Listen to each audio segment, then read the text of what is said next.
মুষ্টিবদ্ধ করো, সমাজ থেকে সকল বৈষম্যের কবর রচনা করবার শপথ নাও। হে হতাশাগ্রস্ত জাতি, আসো আল কোরআনের কাছে, আমরা তোমাদেরকে মুক্তির বার্তা শোনাই, আমরা তোমাদেরকে সান্ত্বনার বাণী শোনাবো। আসো হাতে হাত রাখি, সমস্ত বৈষম্য, জুলুম, স্বৈরতন্ত্রের কবর রচনা করে আল্লাহর কোরআনের সমাজ গড়বার জন্য হাতে হাত রাখি। যদি ইনসাফ কায়েম না করা যায়, ইসলাম অনুসরণ করা যায় না, যদি বেইনসাফের বিরুদ্ধে লড়াই না করতে পারো, মিথ্যে মুসলমানিত্বের দাবি ত্যাগ করো। তুমি যদি ইনসাফের জন্য যুদ্ধ করতে না পারো, তুমি যদি বৈষম্যের বিরুদ্ধে লড়াই করার হিম্মত না রাখো, মুসলমানের মিথ্যা দাবি করা ভণ্ডামি ছাড়া কিছুই নয়। আর সর্বোপরি যদি একটি বৈষম্যহীন সমাজ গড়বার জন্য শাহাদাতের রক্ত দিতে হয়, আবু সাঈদদের মতো বৈষম্যের বিরুদ্ধে বুক পেতে দিয়ে জীবন দেওয়ার জন্য শপথ নিতে হবে। কোরআনে পাকের এক একটা আয়াত, কোরআনের এক একটা বিধান আল্লাহর জমিনে বাস্তবায়ন করার জন্য আমাদের জীবন যৌবনের বাজি লাগায় দিতে হবে, বাজি লাগায় দিতে হবে ইনশাআল্লাহ। ইনসাফ কায়েম করতে গিয়ে ছুরি যদি নিজের সন্তানের হাতের উপর দিয়ে যায়, সে হাত স্তব্ধ হয়ে যাবে না, সে হাত থমকে দাঁড়াতে পারবে না। যেখান দিয়ে ইনসাফ যাবে সেখান দিয়ে ইনসাফকে চালিয়ে দিতে হবে। এই সমাজ, এই জমিন এখন বিপ্লবী চায়। সে বিপ্লব আব্রাহাম লিঙ্কনের আদর্শের বিপ্লব নয়, সে বিপ্লব কার্ল মার্কস, মাও সেতুং আর লেনিনদের বিপ্লব নয়। বাংলার মাটি আরেকটা বিপ্লব দেখতে চায়, সে বিপ্লব হবে আল কোরআনের বিপ্লব, সে বিপ্লব হবে ইসলামী সমাজ গঠনের বিপ্লব। সেই বিপ্লবের জন্য 2000 যুবক নয়, যদি 2 লক্ষ যুবকের তাজা বুকের শাহাদাতের রক্তের প্রয়োজন হয়, সে রক্ত দেওয়ার জন্য শহীদ ঈদগাহে কারা কারা জমায়েত হবে, কারা কারা জমায়েত হবে। হ্যাঁ, এটা শুধু কথার কথা না, শপথ। এটা কথার কথা না, শপথ। এটা অঙ্গীকার। কার সাথে? কার সাথে? যেই অপরাধ করে মন্ত্রীর দুলাভাই ছাড়া পেয়েছে, যেই অপরাধ করার পরে এমপির শালার শাস্তি হয় নাই, যেই অপরাধ করার পরে শিল্পপতির বিচার হয় নাই, যেই অপরাধ করার কারণে রাজনৈতিক নেতার কোনো বিচার হয় নাই, একই অপরাধ দুর্বল, গরিব, অসহায় মানুষ করার পরে তার উপর আইনের শাসন 100 ভাগের জায়গায় 200 ভাগ বাস্তবায়ন করা হয়। আল্লাহ নবী বলেছেন, পৃথিবীতে ইসলাম এসেছে শুধুমাত্র ইবাদত, নামাজ, রোজার, হজ, যাকাতের বিধান বাস্তবায়নের জন্য নয়। ইসলাম দুনিয়াতে আগমন করেছে, তার আগমনের অন্যতম উদ্দেশ্য হলো সমস্ত বৈষম্য দূর করে, জুলুম আর বেইনসাফি দূর করে বিশ্ব সভ্যতায় ন্যায় এবং ইনসাফ কায়েম করা।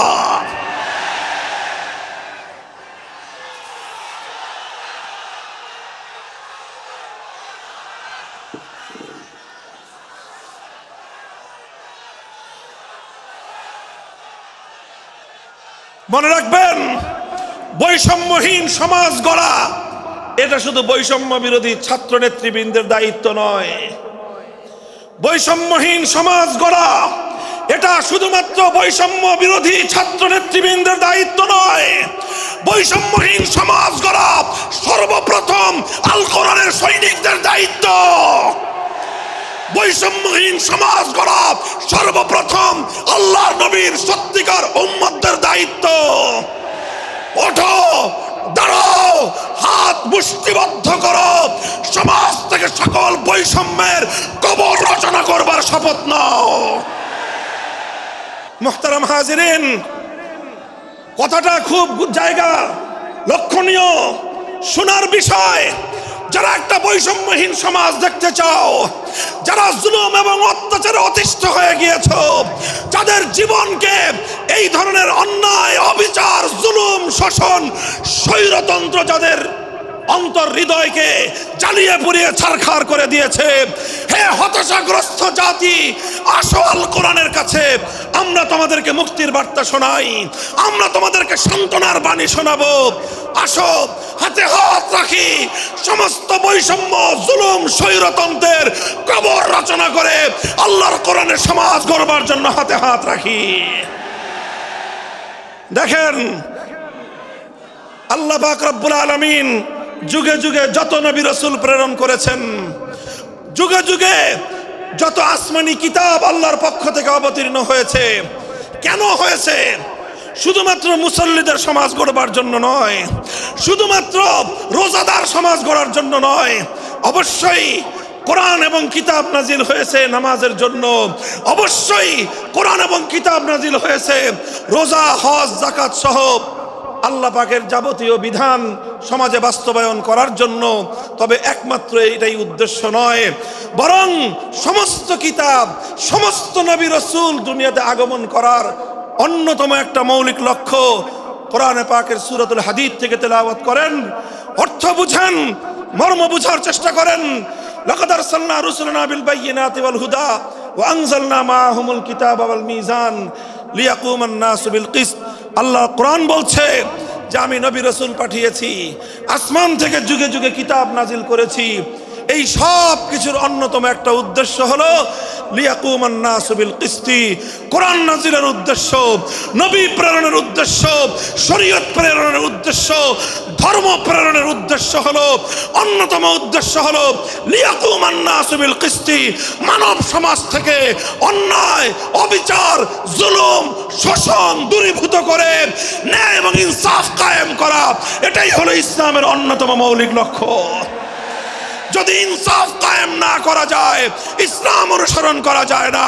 যদি বেইনসাফের বিরুদ্ধে লড়াই না করতে পারো, মিথ্যে মুসলমানিত্বের দাবি ত্যাগ করো। তুমি যদি ইনসাফের জন্য যুদ্ধ করতে না পারো, তুমি যদি বৈষম্যের বিরুদ্ধে লড়াই করার হিম্মত না রাখো, মুসলমানের মিথ্যা দাবি করা ভণ্ডামি ছাড়া কিছুই নয়।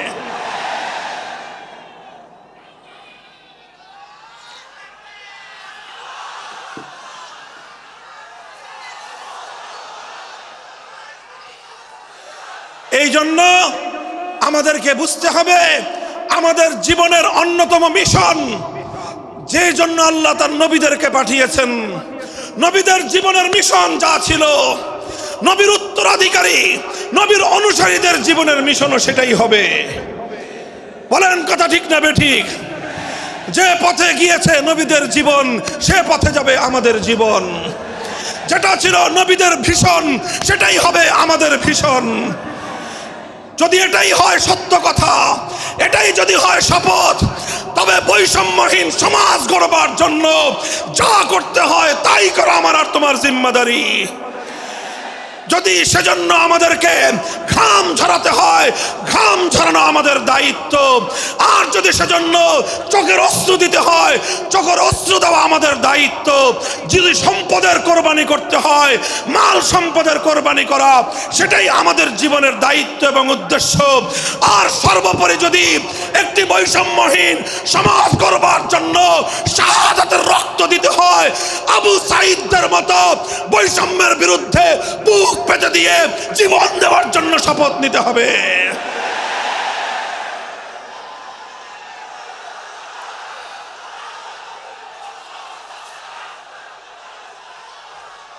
এই প্রস্তুত থাকবেন তো ইনশাআল্লাহ? আল্লাহর নবী বললেন এই বৈষম্য চলবে না, এই বৈষম্য জাহিলিয়াত, এই বৈষম্য মূর্খতা। সমাজের মধ্যে নিজের দলের লোক অন্যায় করলে পাগার পার, বিরোধী দলের লোক অন্যায় করলে আইনের শাসনে 100 ভাগের জায়গায় 200 ভাগ। নিজেরা অপরাধ করলে সেই অপরাধীকে ছাড়িয়ে নেওয়ার জন্য সমস্ত আয়োজন। বিপক্ষ মতের লোকজন অপরাধ না করা সত্ত্বেও তাদেরকে কেচোর মতো মাটির গর্ত থেকে ধরে এনে তাদেরকে বিচারের মুখোমুখি দাঁড় করানো, অন্যায়ভাবে তাদের জীবন থেকে তাদের যৌবনের সময়গুলো কেড়ে নেওয়া, বছরের পর বছর অন্ধকার কারা প্রকোষ্ঠে তাদেরকে বন্দি করে রাখা। এই জুলুম এবং অন্যায়ের অবসান যদি না ঘটাতে পারো, পুরুষ এবং যুবক মানুষ হিসেবে আল্লাহর কাছে জবাবদিহিতার সুযোগ থাকবে না। কাজেই তাফসীরুল কোরআন শুধুমাত্র কোরআনের তেলাওয়াতের জন্য নয়, তাফসীরুল কোরআন শুধু আল্লাহর কোরআনের মর্ম বোঝানোর জন্য নয়, আল্লাহর কোরআন তেলাওয়াত করতে হবে, মর্ম বুঝতে হবে, আর তালিমে হিকমতের কর্মসূচির অধীনে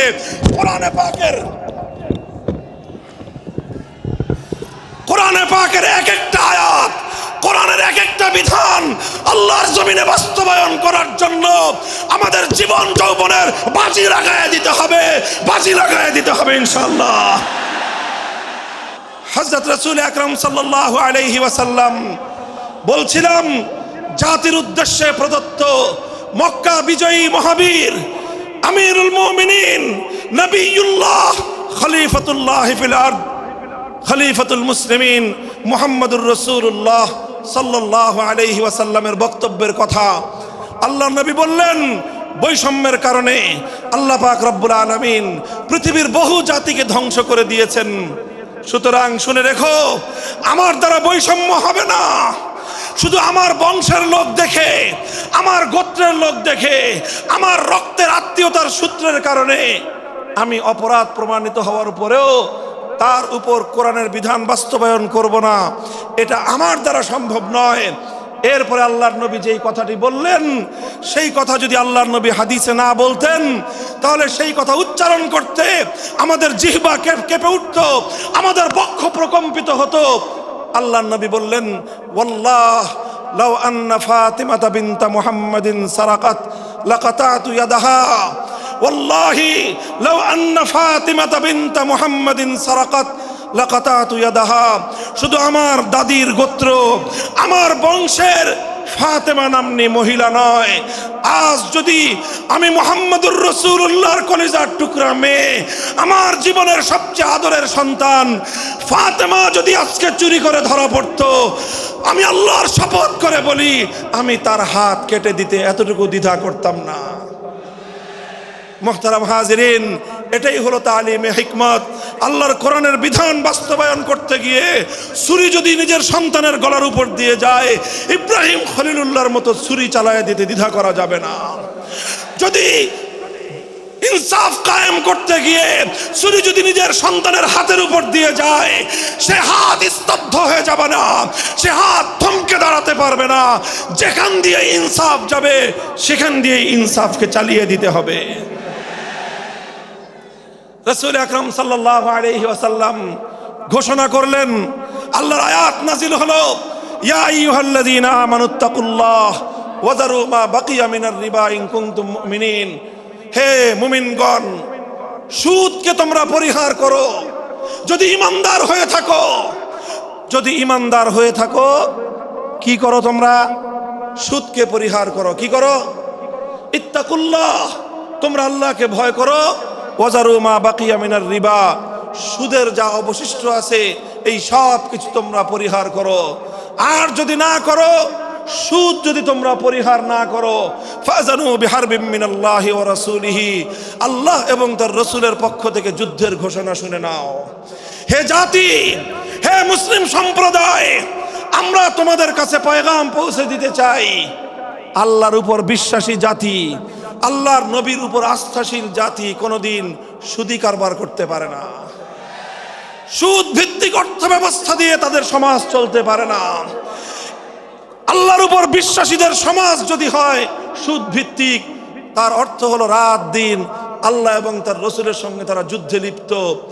যেই মুসলিম জাতি আল্লাহর সাহায্য নিয়ে বিশ্বব্যাপী বিজয়ী হওয়ার স্বপ্ন দেখে, সে মুসলিম জাতি যদি স্বয়ং আল্লাহর সঙ্গে যুদ্ধে লিপ্ত থাকে, তাদের জীবনেও কল্যাণ এবং বিজয় আসার সম্ভাবনা নাই। এই জন্য মুসলিম জাতির উত্থানের জন্য, মুসলমানদের বিজয়ের পূর্ব শর্ত হলো সুদ পরিহারের মাধ্যমে আল্লাহর সঙ্গে যুদ্ধ বন্ধ করতে হবে, আল্লাহর পক্ষ থেকে সাহায্য চাইতে হবে। কোরআনের আয়াত, সূরা বাকারার আয়াত, এই আয়াত নাজিল হওয়ার পরে আল্লাহর নবী শুধু তেলাওয়াত করে দায়িত্ব ক্ষান্ত করেন নাই, শুধু সুদের মর্ম বুঝিয়ে নিজের দায়িত্ব ক্ষান্ত করেন নাই। তৃতীয় দায়িত্ব তালিমে হিকমত, সুদকে সমাজ থেকে সমূলে উৎখাত করার উদ্যোগ নিয়েছেন। বলেন সুবহানাল্লাহ।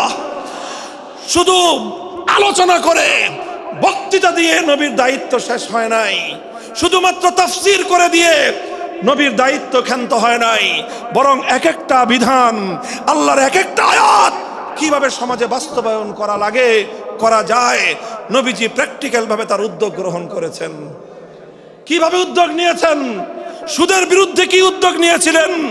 কিতাব উল্টান, হাদিসের কিতাব, বুখারী শরীফের হাদিস, নবীজি ঘোষণা দিলেন, আলা ইন্না রিবাল জাহিলিয়াতি মাওদুউন তাহতা কদামাইয়া।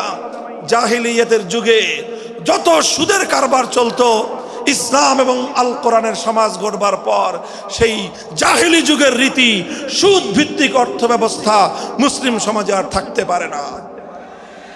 নবীজি বললেন, সুদের কবর রচনা করলাম আমি আমার পায়ের নিচে। আল্লাহ নবী আক্ষরিক অর্থে কথা বললেন, আমি আমার পায়ের নিচে সুদের কবর রচনা করলাম।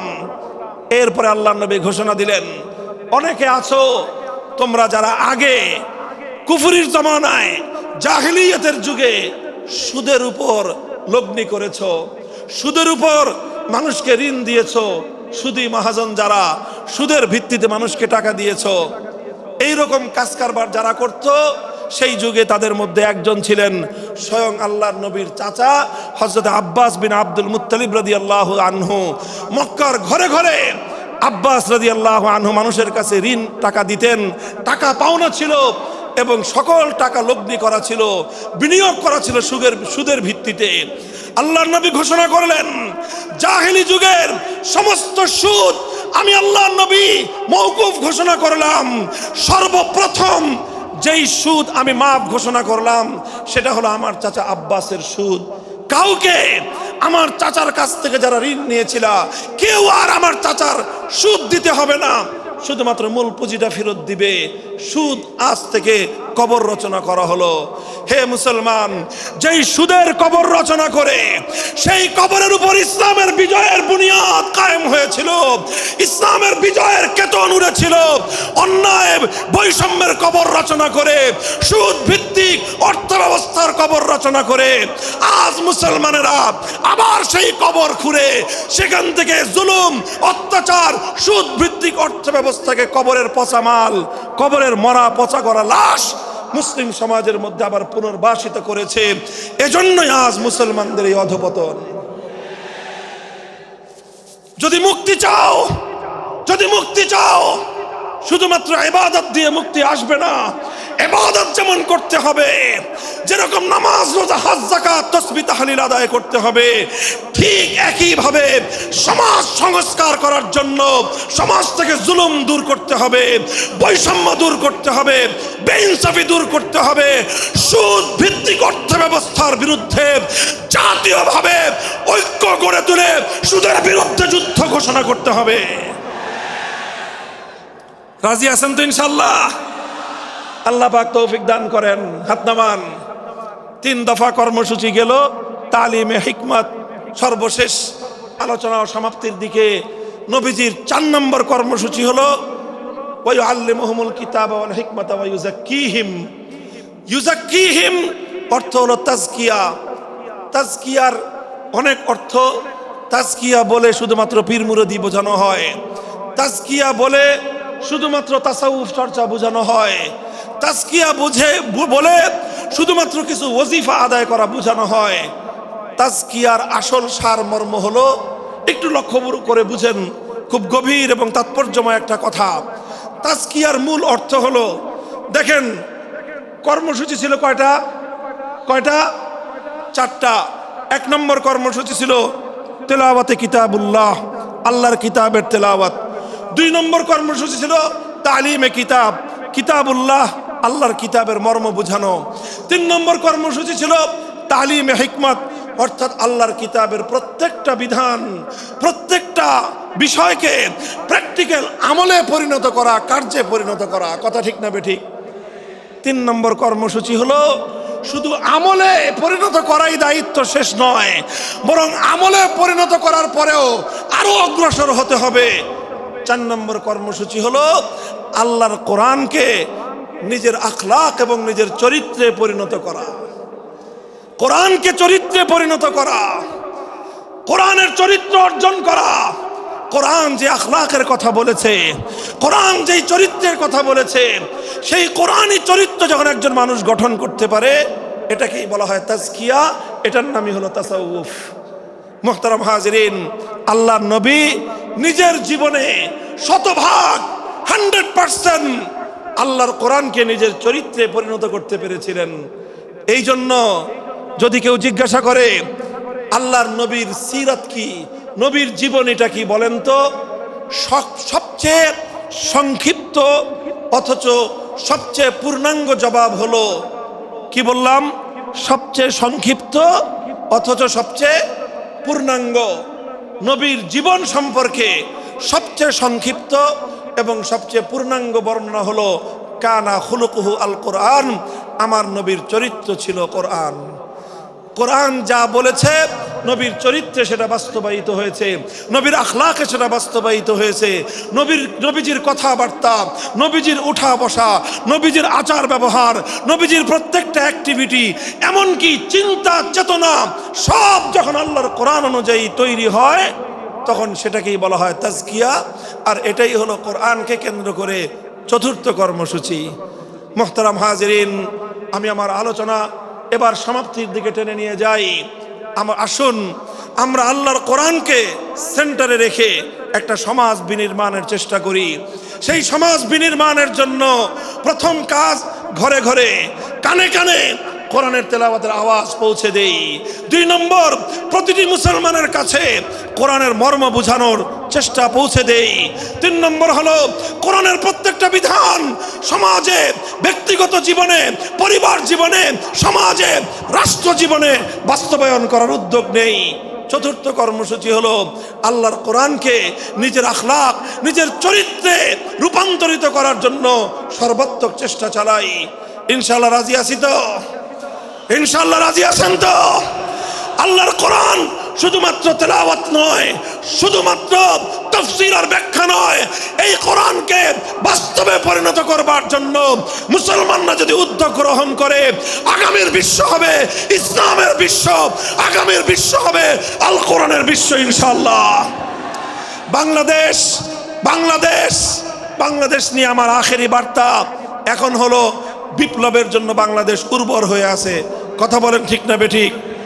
বৃষ্টির পানি পড়লে যেভাবে শীতকালের পরে বৃষ্টির পানি পড়ার সঙ্গে সঙ্গে ফসলের মাঠ যেমন চাষাবাদের জন্য উর্বর হয়ে যায়, আবু সাইদ, মুগ্ধ, সিফাত হাসান, এভাবে আমাদের অসংখ্য অগণিত বীর শহীদদের রক্ত ভেজায় বাংলার মাটি এখন ইসলামী বিপ্লবের জন্য উর্বর হয়ে আছে, আল কোরআনের বিপ্লবের জন্য উর্বর হয়ে আছে। এই সমাজ, এই জমিন এখন বিপ্লবী চায়। সে বিপ্লব আব্রাহাম লিঙ্কনের আদর্শের বিপ্লব নয়, সে বিপ্লব কার্ল মার্কস, মাও সেতুং আর লেনিনদের বিপ্লব নয়। বাংলার মাটি আরেকটা বিপ্লব দেখতে চায়, সে বিপ্লব হবে আল কোরআনের বিপ্লব, সে বিপ্লব হবে ইসলামী সমাজ গঠনের বিপ্লব। সেই বিপ্লবের জন্য 2000 যুবক নয়, যদি 2 লক্ষ যুবকের তাজা বুকের শাহাদাতের রক্তের প্রয়োজন হয়, সে রক্ত দেওয়ার জন্য শহীদ ঈদগাহে কারা কারা জমায়েত হবে, কারা কারা জমায়েত হবে। হ্যাঁ, এটা শুধু কথার কথা না, শপথ। এটা কথার কথা না, শপথ। এটা অঙ্গীকার। কার সাথে? কার সাথে? ইনশাআল্লাহ এই শপথ এবং অঙ্গীকারের উপর আমরা আমাদের জীবনের অবশিষ্ট সময়গুলো অতিক্রম করার চেষ্টা করব। করবেন তো ইনশাআল্লাহ? আল্লাহ পাক কবুল করুন, তৌফিক দান করেন। 3 দিন ব্যাপী আজিমুস শান তাফসীরুল কোরআন মাহফিলের এই আয়োজন সার্থক হোক, ইসলামী সমাজ গঠনের জন্য এখান থেকে মানুষ অনুপ্রেরণা নিয়ে ঘরে ফেরুক, ঘরে ঘরে কোরআনের আলো, ঘরে ঘরে কোরআনের তেলাওয়াত, কোরআনের তালিম এবং কোরআনের হিকমতের আমল শুরু হোক। আল্লাহ আমাদের সকলকে গ্রহণ করুন, তৌফিক দান করেন। ওয়া আখিরু দাওয়ানা আলহামদুলিল্লাহি রাব্বিল আলামিন। সুবহানাল্লাহি ওয়া বিহামদিহি, সুবহানাকাল্লাহুম্মা বিহামদিক, আশহাদু আল্লা ইলাহা ইল্লা আনতা, আস্তাগফিরুকা ওয়া আতুবু ইলাইক।